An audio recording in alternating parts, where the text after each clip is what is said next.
What's going on, people? We're back to another Jstv back again, and I've got a musician and a Newcastle fan. I've got Junior. How good evening. Doing, I'm good, John. Thanks for having us on, man. No problem, no problem. Tonight I'm delighted to be joined by my guest, Junior, singer and songwriter and Newcastle fan. Tonight we want to get to know more about the man behind the iconic Thanks on River Tyne and recent Isosaway Barcelona. And as I work with you as well, and you are well, and it's good to see you for the first time on the channel. And guys, like if you like you watch, make sure you like and subscribe to the channel. Also, sub chats open as well. If you'd like to become a member, it is just 99p. I had a super thanks. I don't know who sent us a super thanks over dear, but I'll find out. Whoever sent out this, thank you very much indeed for that. I've got Eddie, Liverpool fan. Big up to you. Thank you so much indeed, Eddie. I appreciate that. Evening to Leslie.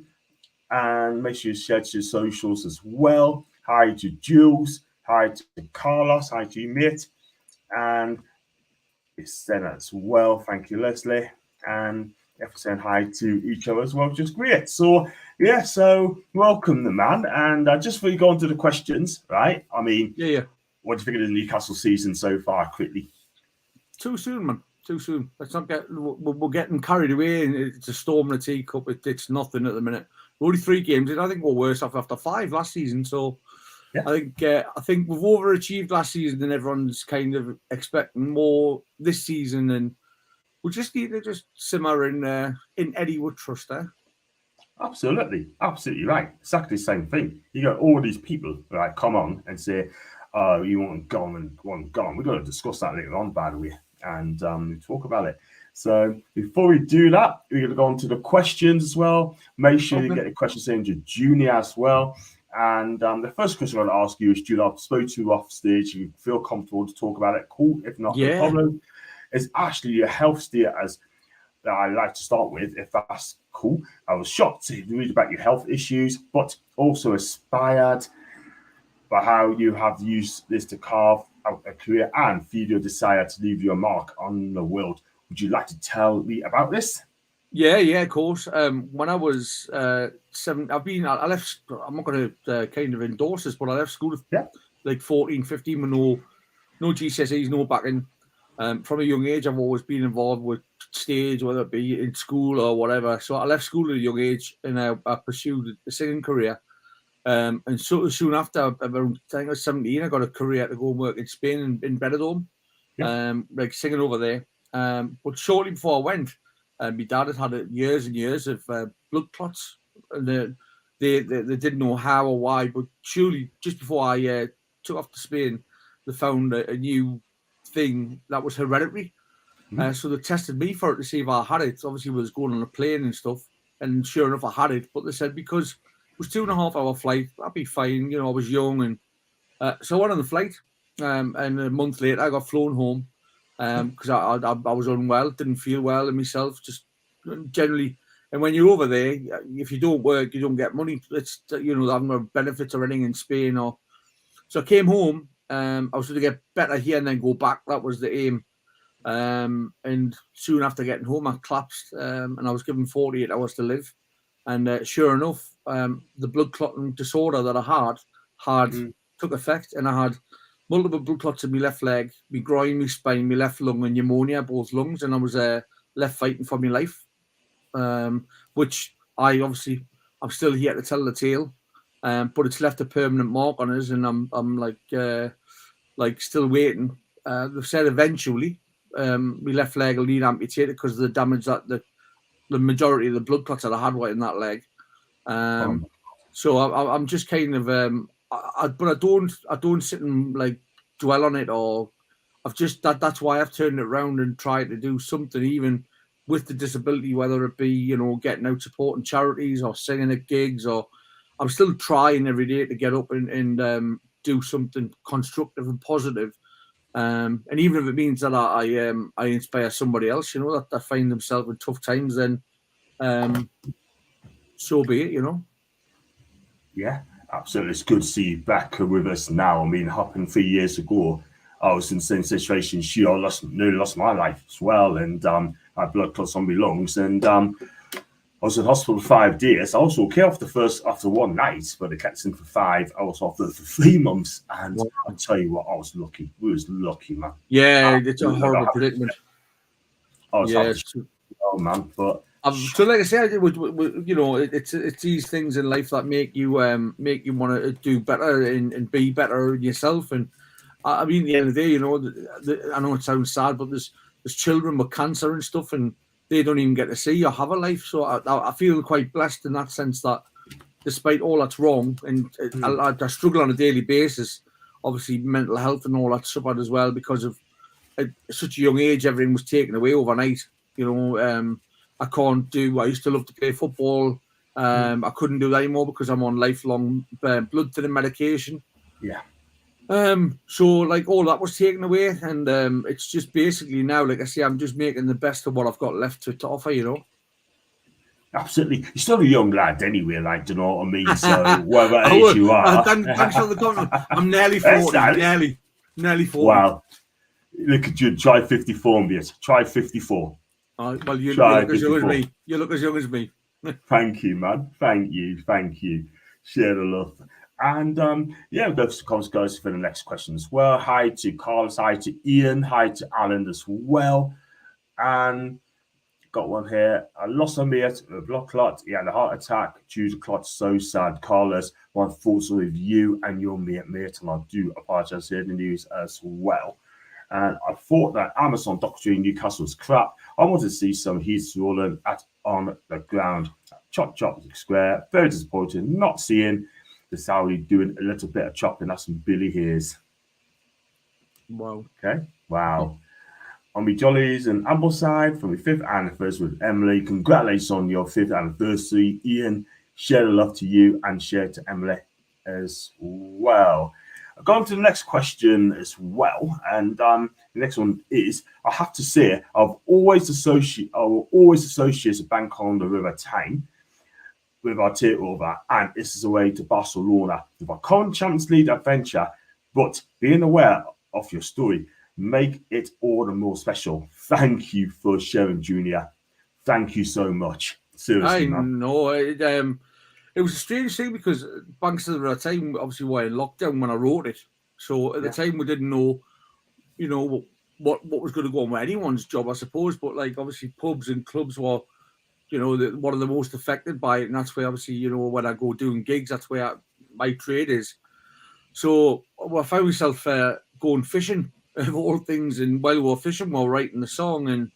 And it came about when the you know, during lockdown, and it was kind of like you didn't even know what was happening with the football. I mean, we're playing behind empty doors, you know, like empty stadiums. So I wrote this song, and I was thinking, like, what do I do with this song? Because I've got a great song. I knew it was a great song, but like, no one was going to football games or anything at the time.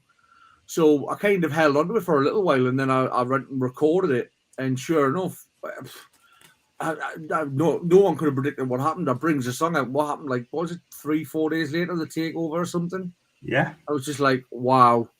So yeah, the song, and to be honest, Banks of the River Tyne still doing amazing things. And every other day I get a message from somewhere around the world, or whether it be, you know, like someone in Australia, an expat, or whether it be someone's family funeral that's been played at. And it's just remarkable just to think that this song's just like took off, and it's doing great things, and long may that continue. Yeah, absolutely right. I mean, you know what, as well, just keep doing what you're doing, mate, because you know what, you are absolutely brilliant, and we watch your music as well. You and another Geordie singer as well, Sam Fender, of course. No, you know what it is? I just think it's great though that Sam's getting to do that.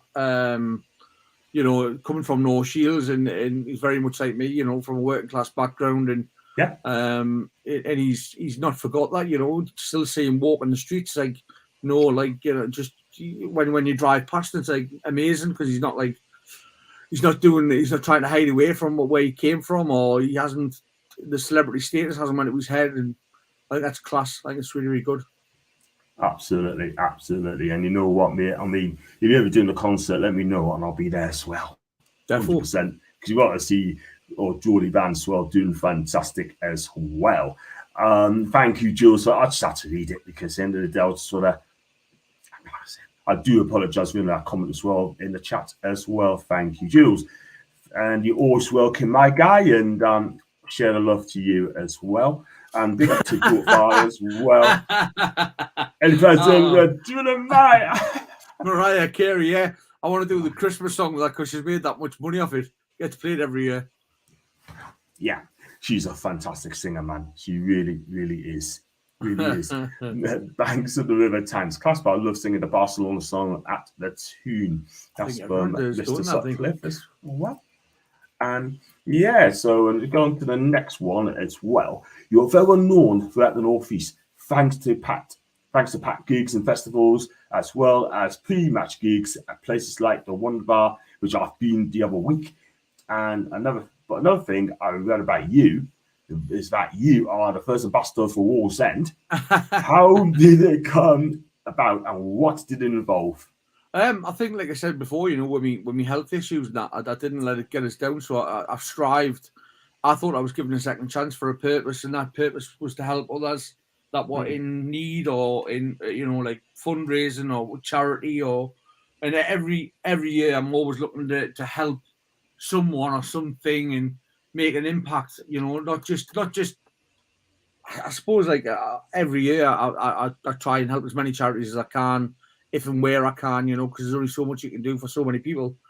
So that was part and parcel of that. And obviously I'm proud of where I come from, because obviously, as you know, like the Northeast in general, not just Wallsend, but when I travel further afield to do a gig or whatever, and people say where you're from, and you say like just Wallsend or the Northeast, people tend to turn their nose up and say, "Oh, it's rough up there." But you know what it is?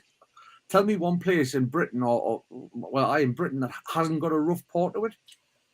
But what you've got to think of, right, is up here you've got like Wallsend, we've got the shipbuilding, we had Swan Hunters, we've got the boys club, the Romans settled here, hence Wallsend. The Romans settled here. It was that good of a place to stop and sit down and have a Kit Kat and didn't go back to work. The coal mine, we've got so much heritage that it's massive though. Like these bits of history that we're talking about are massive. The Wallsend Boys Club, how many players has that produced over the years? So when people try and put it down, I'm so quick to kind of jump on the opposite and say, no, like, hang on.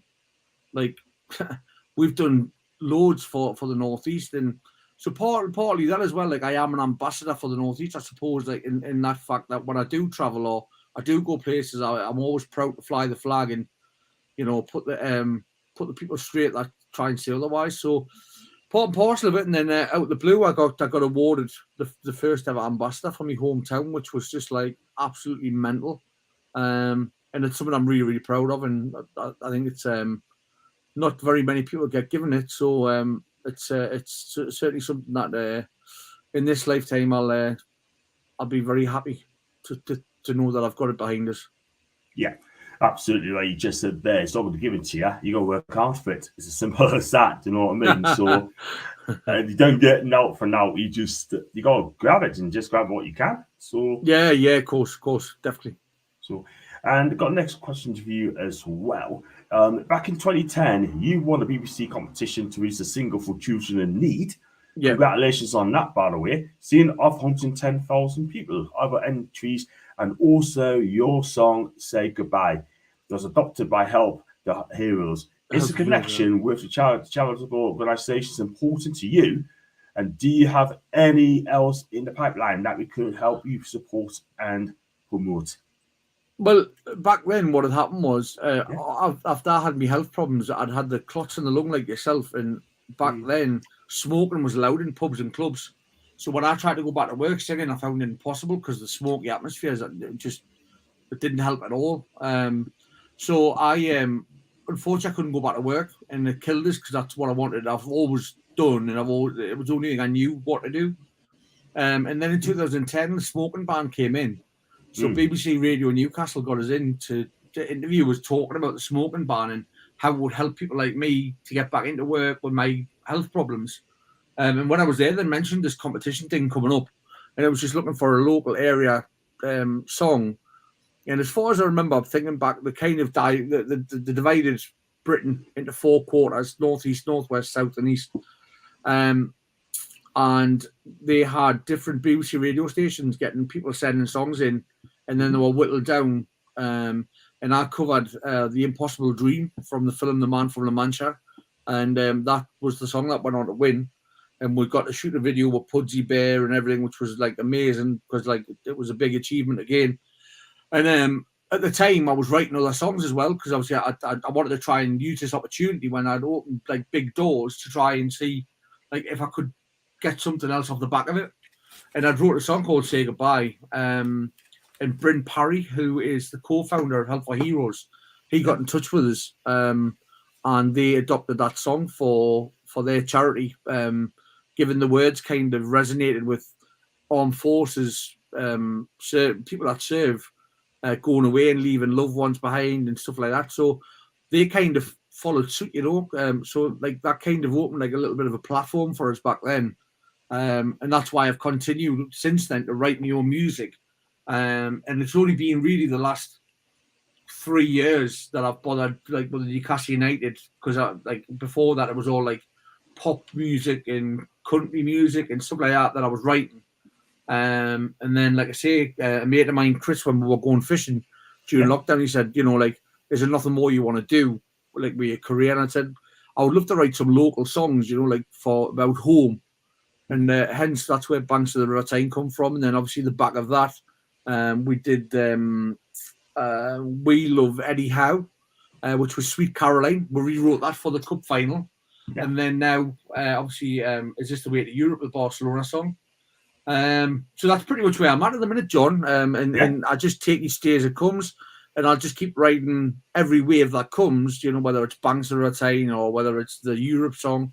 And then once that candle starts to burn out, or God forbid Newcastle aren't in Europe anymore, then that's the time that I'll probably look at what's next or what I want to do next. But while things are good, like with this song at the minute, it's going from strength to strength. And like I say, Banks of the River Tyne hasn't gone away.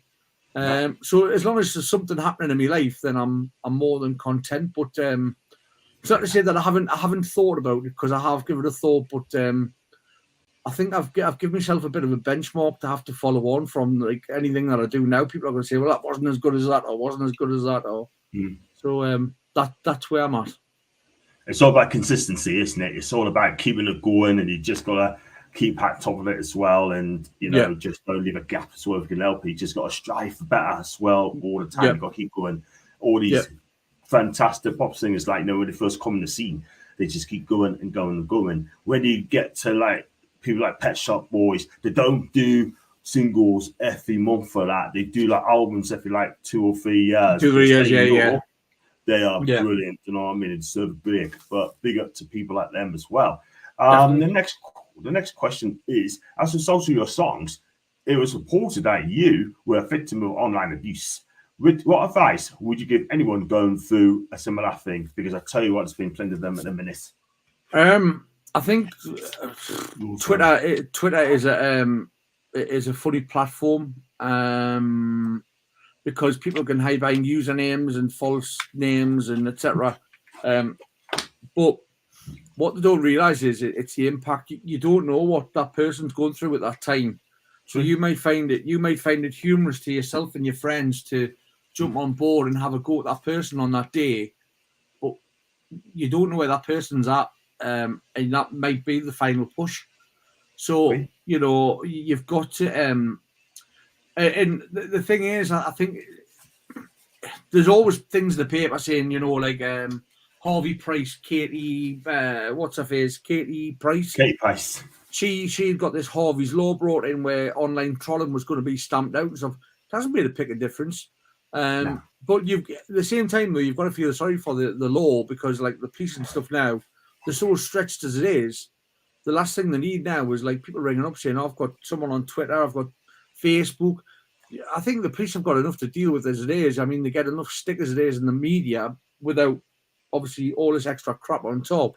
Yeah. But in terms of personally dealing with it, I've just learned just to block it now, because at times you try and educate them or try and reason with them, and it just kind of opens a can of worms to then think, oh, well, we've got a foot in the door now.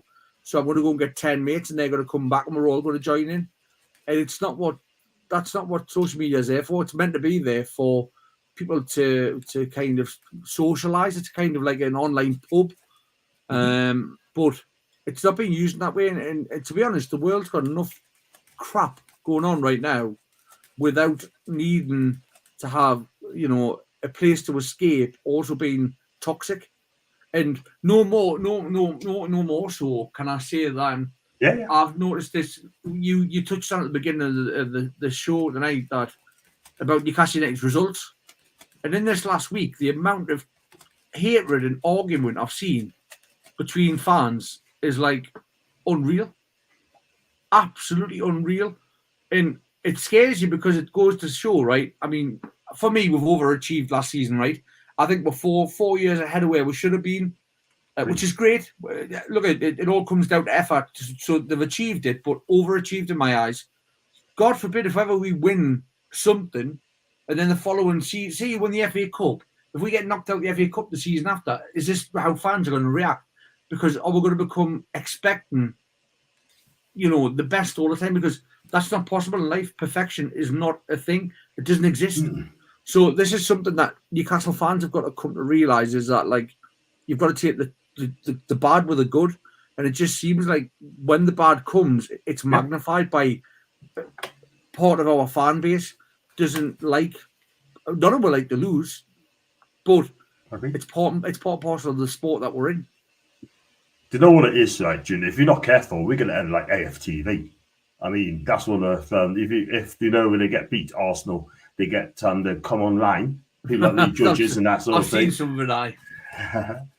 We're going to end up like them. I'm telling you. So my advice to the fans, right? Take a chill pill, right? Relax, right? Lose his part of the game, back Eddie, and this guy's going to do his good things. If you can't see what he's doing, then just tell him to bugger off down the Mackhams. And that's all I'm going to say on that. Yeah, you know what I mean? I like your resolve. Sorry, but I'm just telling it how it is. But still. Just read this comment quickly from Chris, and then we go on to the next question. Hi, lads. Tuning in for Glasgow. What are your feelings so far, guys? I thought Newcastle would have started stronger. You know what it is, Chris, right? I mean, we haven't been... The first game we won against Villa, but the next 3 games, right, we just lost our way a little bit, and it's the midfield's a little bit of a problem. I'm not going to lie. That needs to be clicking. Isak's not getting service from the midfield and the wingers as well. I just conceded, 4 goals. We only had 2 clean sheets in 20-odd games. That needs to be fixed. But other than that, we will be back, Chris. We will be back. Let's go on to the next question. This is the one I love to ask as well. I've got to say that because as a result of your songs, it was reported that you were. I read that, didn't I? The first question I asked is a bit of a footy song now. Have you all supported Newcastle United? And if so, what's your first memory as a Toon fan? First memory would be Leicester 7-1, the promotion day, David Kelly, Andy Cole. And coming up into the Premier League, that was when I kind of became part of being a Newcastle fan. I've been that way ever since 1991. I would have been 7-year-old. And I've been black and white daft ever since from being a kid. Always had the strips, always had, season tickets. And just, I was lucky. I mean, as it stands, good times are back. But as it stands, for me personally, the best times I've ever had, I was brought up on Kevin Keegan football. So I got to witness the whole Premier League time under Keegan. And that's something that any child would probably bend over backwards to have. And I mean, whether it be Beardsley, Ginola, whether it be Ferdinand, Asprilla, Shearer, Scott Sellers, we've had, Barry Venison, Bracewell, I'd name them all, I've been there for it all. And that's why, like, now when people are getting on Eddie Howe's back or on the team's back, it's like, you just want to think back 14 years and I'm like, Ashley and stuff. Like I've been there through that as well. I've been there through the Joe Kinnear, the Pordew. I've been there through the Dennis Wise. So I know the good from the bad. And to be honest, right now, it's not bad at all. You know what I mean? And that's why I kind of laugh when I see social media posts about like, oh, Eddie Howe needs to go, or this needs to change, or I just think, look, man, give it time. And you know, there's in the next 6 games, like apart from the Champions League, of course, next 6 games we've got a good little run in, and in 6 games' time, all this will be forgotten about, and that's the daft part. People will have fallen out, people will have had a choice word with other mates, etc., and in 2 months' time, it'll all be forgotten about. Yeah, I've got to kind of agree. I mean, you need to chill out, like, as well. And we've got to come on to that later on as well, because I've got something to say about that as well, to be fair. But, I mean, look, I'm not going to call people out. I'm not going to, it's not my style. Not my style. No. Let's go on to the next one there. Who is your favourite present Newcastle player, past and present, and why? Past and present. Past player, well, you see, it's easy, that one. It's got to be Peter Beardsley. Peter Beardsley. What would he be worth now? I mean, you know, he was the Messi of my day. You know what I mean? Like, and what that man couldn't do with the football begs belief. He was just incredible to watch. But yeah, so Peter Beardsley's definitely the past player. Present player.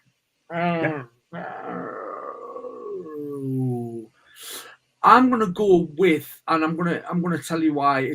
I'm gonna give it to Joe Linton. Okay. Because of the turnaround that, I mean, everyone goes, yeah, okay, Eddie Howe's discovered a new role for him and etc. But it still took for him to take that role on and to master that role and play that role. So all of the plaudits, yeah, fair enough, the coaching staff, etc., deserve a pat on the back for recognising where he could fit in and trying it, and it's been successful. But a lot of that effort comes down to Joe Linton himself. So for that reason, I'm going to go with Joe Linton based on the turnaround that he's turned around for himself. Yeah, I'll tell you what as well. He's cheaper than Kai Havertz, and he's better than Kai Havertz as well. You know what I mean? Yeah, but yeah. So Joe Linton definitely gets me applauded on that one. Absolutely, that guy's been immense. He really has. Has been fit, I can't lie, but this guy should be. His name should be on the team sheet first. I'll put him above Bruno. To be fair, I can't lie, but it is what it is. Leslie's favourite player is John Tudor, by the way. Just before I let you know that one, bless her. Sorry, Les, I had to get it out there for you. Before my time. Before your time. And next question is, taking into account we have not had the best starts of the season in time, do you think our current squad and manager will succeed in making history at the club, much like the entertainers of the Keegan era? I think we've got to be careful that we don't, again, like I've just said before, the fans are putting pressure on the players. Like, so, and it's shown because Bruno actually reacted and putting something on Twitter or X or whatever you want to call it. What do you make of that, though? What do you make of that when he did what he did? He's human, isn't he? He's human. And we just talked before about trolling. And you're human. And if you've had a bad day, like I said to you before, you don't know what someone's been through that day. So what's that to say? Bruno's got the baby there and they've had a sleepless night. He's tired. He's went into training. He's come home. He's feeling like crap. He's had a crap day. How's his phone on? You know, maybe he's look at some nice comments and make him feel better about himself. And all he sees is just a pile of utter crap being spewed about him. So he reacts. He's only human, and at the end of the day, fair play. Well, that's what I'm trying to say, though, about Eddie Howe and that. We've got to be careful as Newcastle fans. We've just simply got to sit back and enjoy whatever comes our way. We can't be too expectant, and that's been a big, big problem for our fan base. Well, yes, okay, we expect the team to turn up and graft hard for 90 minutes. I get all that, but there is part of our fan base that expects more, and it probably comes from the Keegan days, how close we were, and then Bobby Robson took on a bit of a high, you know, Champions League football, etc., and then we had a massive fall, and I think because of that, Newcastle fans over expect from the players, and sometimes that's the fans' fault, and we've got to own that. But it's something that'll never go away because you'll always want the best. It's a natural thing to want, but at the same time, right now, my personal opinion is sit back, enjoy it for what it is, and let's just see where it goes. Don't be expecting silverware. If it comes along, great. But simply get up there on a Saturday afternoon, 3 o'clock or 11 o'clock in the morning, have a few pints with your mates, go to the match, enjoy it, win, draw, or lose. As long as that team gives 100%, that's all. And right now, we're in the strongest position we've been in for many, many, many years in terms of the boardroom, in terms of every aspect of that club. And they're going to get things wrong along the way. It's a business these days. Football's a business. And in any business, it's trial and error. And the Staveleys and Reuben Brothers and PIF, there's problems with the tickets, there's problems with this. You're going to have teething problems. It's part and parcel of taking on a new business and trying to improve it for the better. You've got the FFP with the transfer market. They've got to find ways to bring money in. You've got to think, and I keep going back to it, how much has happened in such a short space of time, not only on the pitch, but off the pitch. So my personal opinion is just take every day as it comes and every match as it comes. And whatever will be, will be. Well said, well said. Honestly, man, I mean, some of the tweets I had yesterday, right? I'm not going to mention who it is, right? But that guy, he's tapped. I blocked him. He tapped. You know what I mean? And this guy, right, called me a plastic fan. And I said, me calling a plastic fan? I was just take a hold of you, absolute muppet. I said that to him yesterday, right? And he just didn't get the graft. And then his register, he wasn't registering on his heat. He must be a Mackham. We move. Next question. Sorry about that. You're right, by the way. I was going to say, the next question is, your song, Is That the Way to You? Barcelona will be sang in Milan, Paris, and Dortmund. How do you think the lads will do in Europe? And who do you think will be our key players in the Champions League? I think it's a good one, because I personally, when the groups in the pots came out, I had said there and then, like, some of the teams that we've actually got were the teams that I would want to play straight away, because I don't want to get to the best competition in the world and play the little teams. It proves nothing. You know, yeah, okay, it might be too soon forward. Like I said, we might be overachieving. But personally, for you, for 52,000 other season ticket holders, or everyone that gets to watch it on TV, that's a Geordie, these are the nights that we've dreamt of. You know what I mean? Like, who would have, if someone had said to you 5 years ago, when, you know, during COVID, the stadium was empty, Steve Bruce was in charge, Mike Ashley was sitting upstairs counting his pennies. If someone said to you in 5 years' time, you can go and play Paris Saint-Germain in the Champions League tomorrow, you would have snapped their arm off. 100%.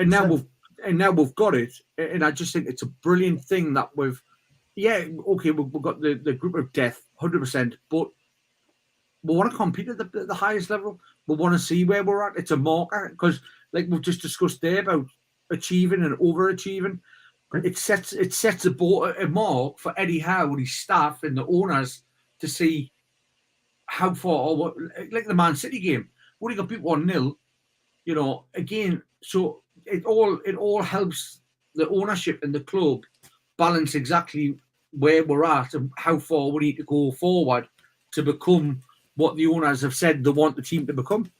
So for me, I think it's a great draw. I think it's great for the public. I think it's great for the area. And bring it on. I can't wait. Can't wait. I mean, the San Siro last time were Inter Milan and Shearer scoring twice. Those were just memories. Like I say, a year or two ago, and now here we are given the opportunity to live that moment again. And yeah, special times are back, and let's just enjoy them for what they are. Yeah, absolutely. I was there 20 years ago with you twos each. We should have won that game, by the way. That was memories. That was absolute memories. You know what I mean? I thought even Titus Bramble was man on the match that day.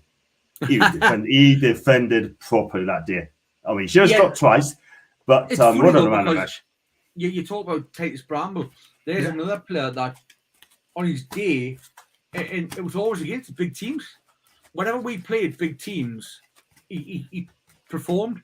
And I remember, and it was something I always remember about Titus. I don't think I've possibly seen someone pass a ball left-footed 40, 50, 60 yards and it land. He always had like a brilliant pass on him. For a big lad, a clumsy defender, on his day, he was superb, and he was a hell of a passer. The ball off the deck, 50, 60, 70 yards, bang, and it landed, went right where he wanted, and I was like, so Titus Bramley wasn't all bad. But he just can't defend. That's the problem. and then he went to Sunderland. Yeah, and it was worse. It made him worse. Steve Bruce made him worse, did he? But there you go. That one's out of the way. Let's go on to the next question. Is rather than harming our Premier League form, do you think the Champions League game could kickstart domestic performances? And we have got a tough group, by the way. I think what Eddie Howe said the other day in his press conference is exactly my thoughts. We could have done another game really before taking on, straight into the Champions League coming back. It's a tough one, isn't it? It makes or breaks. But I suppose it's a good game to come back to in terms of stepping up your game.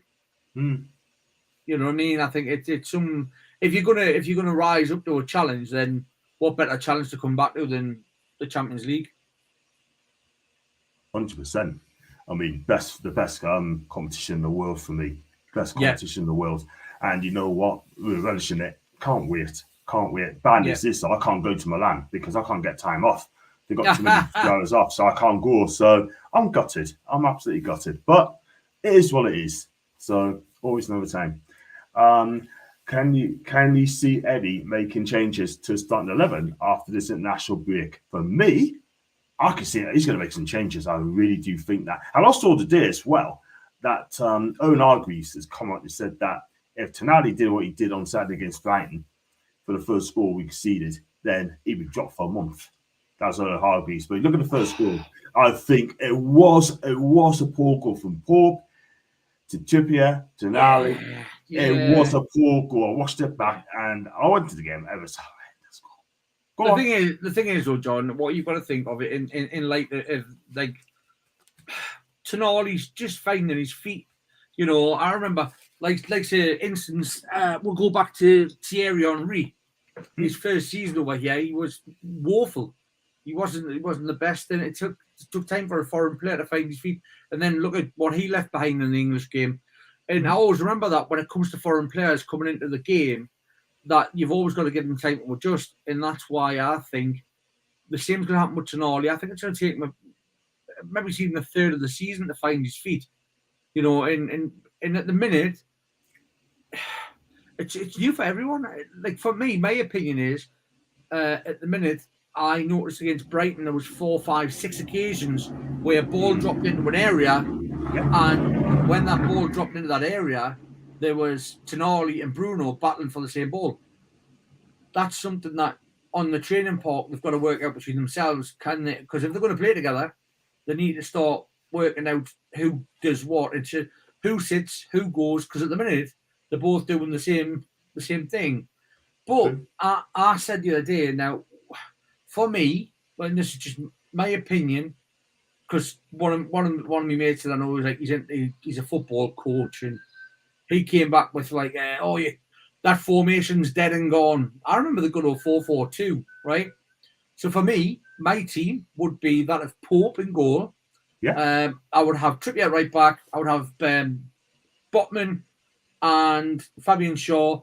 It's probably going to be Dan Burn because I was reading today that Lewis Hall isn't fit yet. So Dan Burn's going to slot in left back.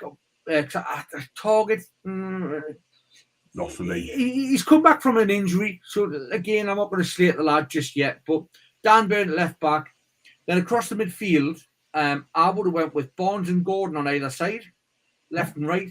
And obviously, they both can go on either foot, etc. Would have them on either side. And then I would go with Tonali. And for me, it would have been Longstaff.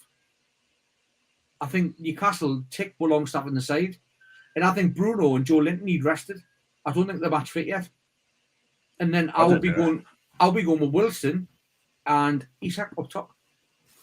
Yeah, and really go for it. Go 4-4-2 because as it stands at the minute, it felt like Brighton as well overrun were in the middle. Yeah, They did. I mean, for Billy Gilmore, right? Remember him? Control the midfield. Him and Pascal Gross control that midfield. Yeah. And our midfield's nowhere to be seen. We looked scared to death.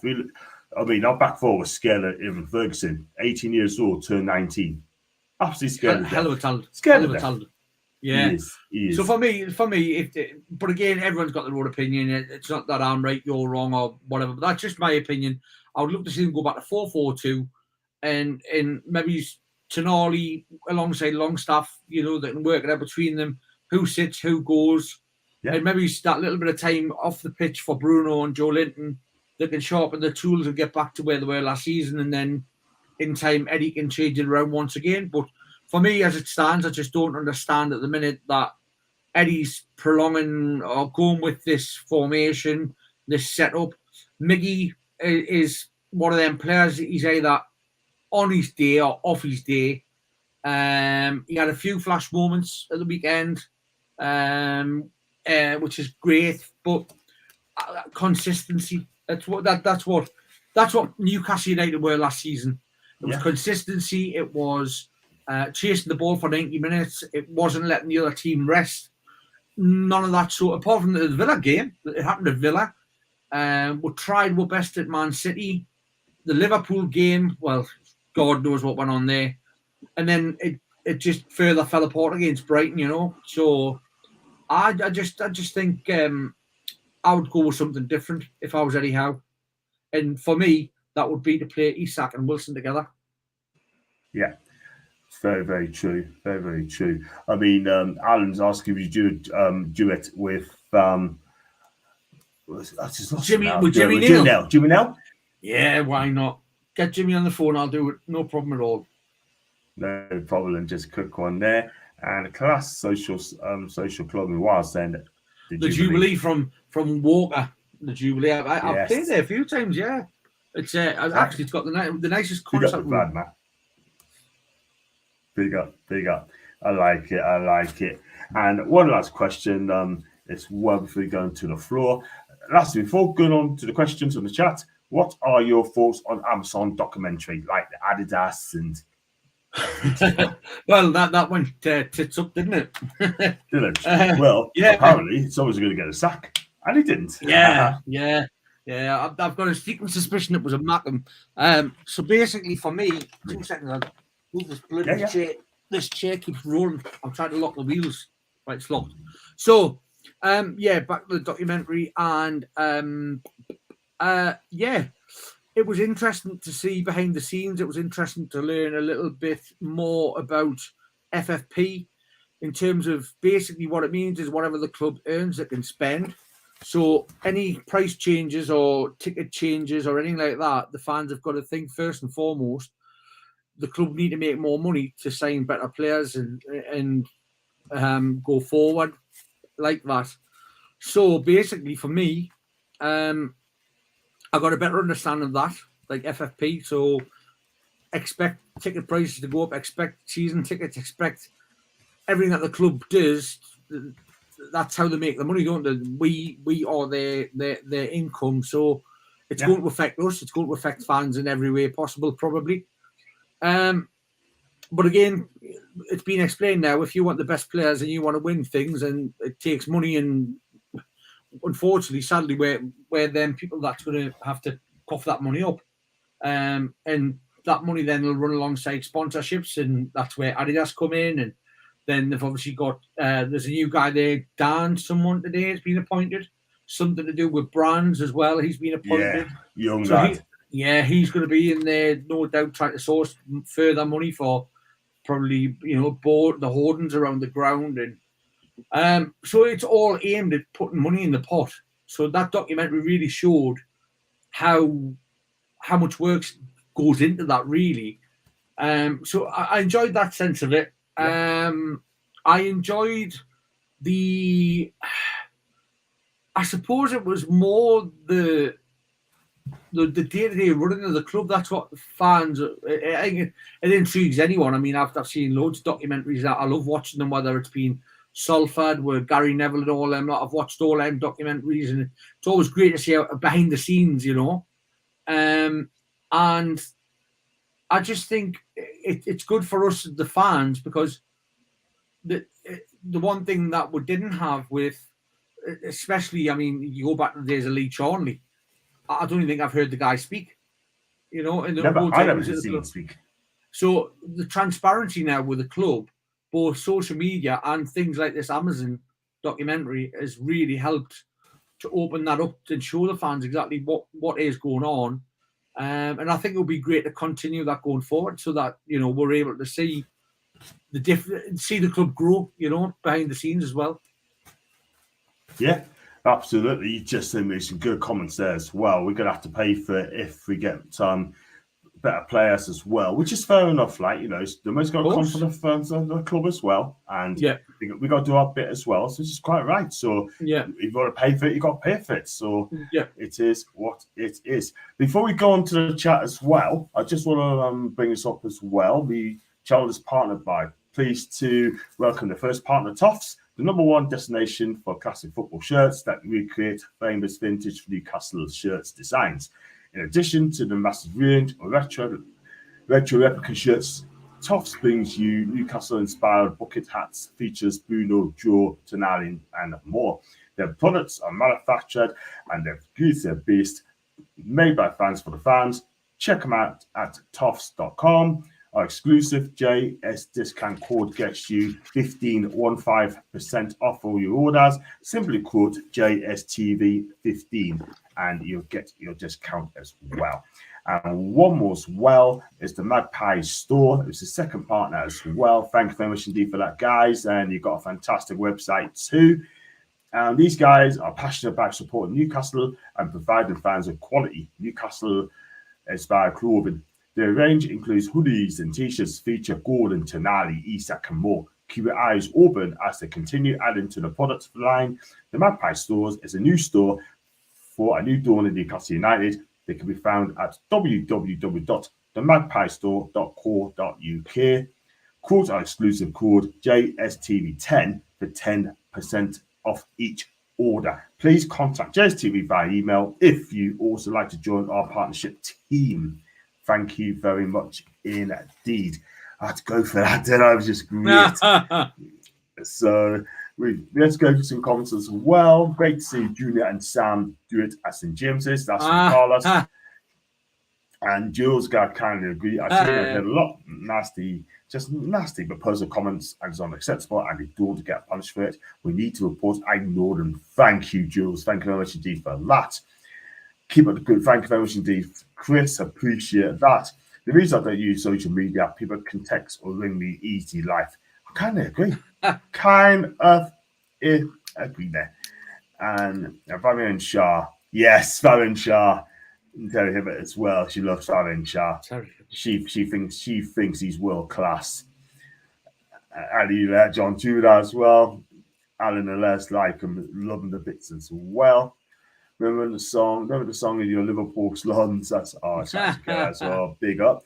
Not allowed to sing in these days. They're both on it as well, which is fantastic. Bruno and Jason might be rested after coming back for a long haul flight. I kind of agree. Yep. And people that look like Shah, Jules, bless. And got some more comments as well. All the virgins, Carlos and Leslie just smiles as well. Just like I said, quickly on social media as well. I mean, we spoke about it, didn't we? I mean, Are they really going to do something about it? Are they going to just say, look, this is going to need to stop this now at the end of the day? Because our fan base, or some of our fan base, been arguing with each other. They're having a go at people when they get beat. And I even had a couple said to me that Eddie Howe should be sacked, which I think is an absolute disgrace. Do you know what I mean? Jose, he ain't going to leave Roma. No, I don't think Jose is the right man either. I think he self-destructs everywhere he goes, doesn't he? Before long. I'm going to say something. It's just my opinion. Like I say, everyone's entitled to their opinion. But for some reason, I don't know why, but watching the documentary, there's a lot. And like the club itself, the promotion side of it, the YouTube videos, there seems to be a lot made of Kieran Trippier, which is understandable because he started the new era, like as first player in. But it also makes me wonder in time would Kieran Trippier be the man to stand in 6-7 years' time if, for instance, Eddie Howe left to go and join England?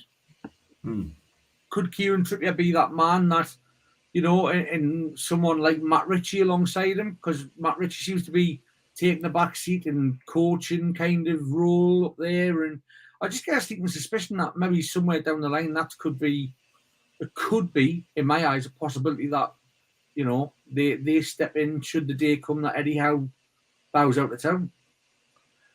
I think Kieran Trippier, if I'm honest with you, I think he needs to cut his graft first to a lower club, like a championship club first, and then come back to Newcastle at the minute. Do you know what I mean? But I'll sure be a good manager in years to come. I'm sure he will do, and he's got that teeth. He's got the grit in his teeth, and I think without a doubt, he's got everything to do well.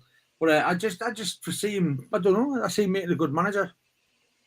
Yeah, I think he will, because he's a proper leader, and that's the thing. Yeah. And I think he'd do well.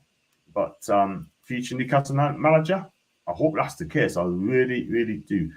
And by the way, anybody's asking for John King, JK, is absolutely fine, but he will be back very, very soon. And he's saying hi to everybody as well. So don't worry, he is fine.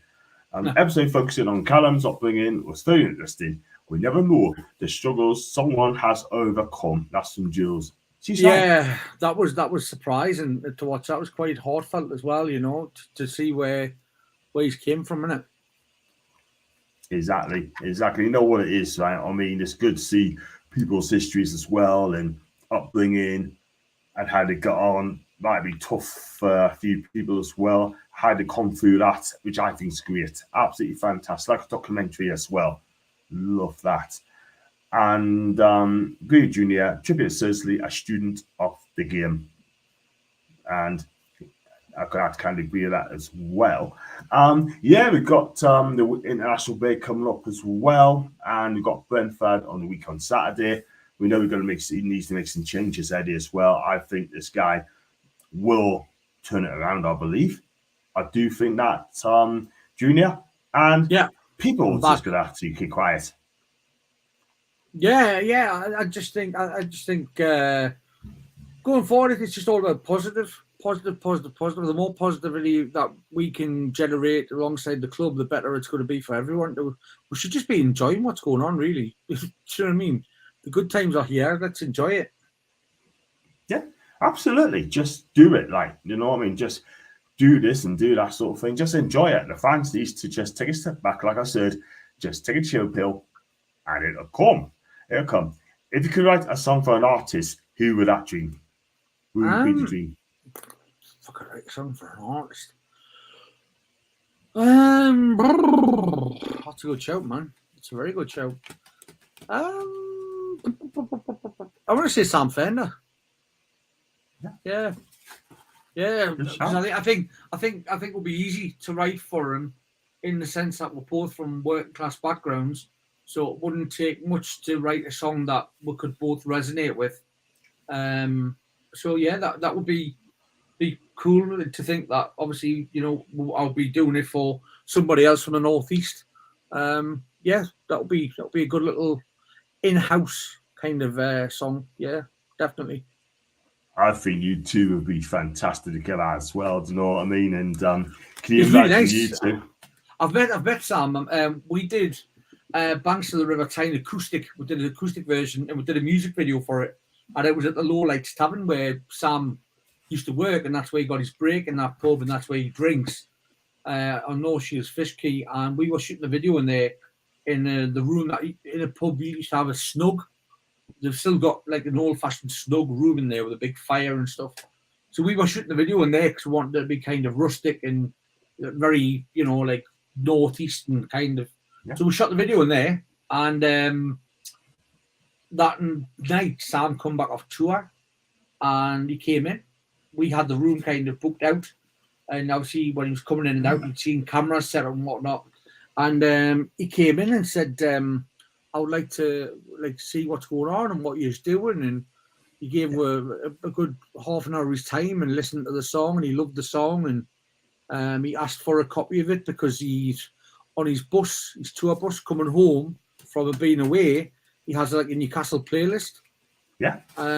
So I was very lucky to have met him that night, and I've seen him a few other times and in the round. Obviously, I live in Wallsend and he lives North Shields, so we're not that far apart.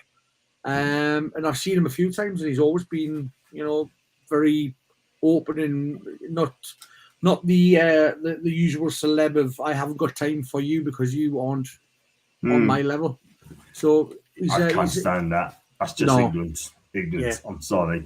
I can name a few, but I'm not going to mention them. Because I'm sorry, ignorance doesn't get anywhere. Do you know what I mean? Yeah. Simple as that. 100%. And remember as well, you pay your money to come and see you as an artist, and to come and see that is wrong. Yeah. Absolutely wrong. Yeah. But that's another time as well. Have you got any more concerts, any more gigs to do before we wrap the show up? What have I got coming up? I've got loads coming up. Hopefully, I'm in talks with Wonderbar to perform there on the first home Champions League game. Before the game, which will be absolutely amazing because I've performed there before, banks of the River Tyne, and that was like probably one of the best moments of my life. Just like I think I sang the first 3 words of the song, and then the whole place just took over. But to see the way the new song's going, the Barcelona song is just like I can't wait to see how that goes off because I think the roof will come off the place. I'll tell you, yeah. But no, I just wanted personally I want to say thanks though, because when I seen your video the other day, obviously because of my health troubles now, I don't always get to travel to away games, or I have good days now, bad days, sadly, like everyone with health. And so I didn't get to go to the Brighton game, but when I seen your video with the fans singing, like it was a special moment. So big thanks for that, John. Thank you very much. You're welcome, man. Absolutely welcome. Because at the end of the day, it's like I'm doing it for the fans as well. People like you and we chat. Yeah. I'll put them first. You know what I mean? I'll put it out there, and everyone's gonna watch it as well. And thank you so much as well. Some of the comments I've got from Brighton fans are amazing. I went to the museum. I was the only Newcastle fan in there. 30 Brighton fans in there. They really looked after us. Guy Butters used to play for Tottenham and Brighton. And Gillingham, spoke to him for a little bit. What a guy. Telling stories as well. And I've got to make it tacken because I'm black and white, so they're all great. And I love the bits. Good man. So I love that. I've got to put that video out as well for Brighton fans. So I've done the clips of them as well, which I'll do probably later tomorrow. So listen, Julian, thank you so much for coming on tonight. It's been great to know a bit more about you and what makes you tick. I'm sure everyone agrees that we wish you all the best in the future, and thank you for some cracking tunes, stories, where people can find you on social media, and how can they support you in Normandy, please? You get on my YouTube channel, obviously Junior Turner. You can search on YouTube and subscribe as you should for John as well. Get down, subscribe, and hit the like button for John. It all counts because content creators, this is their bread and butter. I'm on Facebook. I'm on Twitter, Junior Turner 84, like the number 8 and 4. So yeah, come follow us and follow me journey. And like I say, I'm just a lad from Wallsend, trying my best with what I've got in life to make people happy. Absolutely right. Thank you for that, mate. And the links in the description should be in the description, but it's not. But it says we put at Junior Turner. That will come on his Twitter as well. Jules said also huge thanks for those who's joined us tonight. Big thanks to Junior for being our guest. Exactly what Jules said. And please hit the likes. Thank you, Leslie. And Alan, thank you very much indeed. And cheers also JK as well can't join us, but he is okay. He's going to psychiatric hospital very soon, and I wish JK better very, very soon. We love JK. Yeah, he is fun as well. And if you like the video, guys, you like what you watch, make sure you like and subscribe to my channel. Leave a comment section down below and tell us what you think of Junior as a guest. For me, is absolutely fantastic in my book. I can't lie. And I'll be back with the next one. Thanks for all the questions. Thanks for all the mods as well. And thanks to Junior for turning up. And thank you very much. And don't go to Java, we'll do backstage. And as always, guys, it's a winner.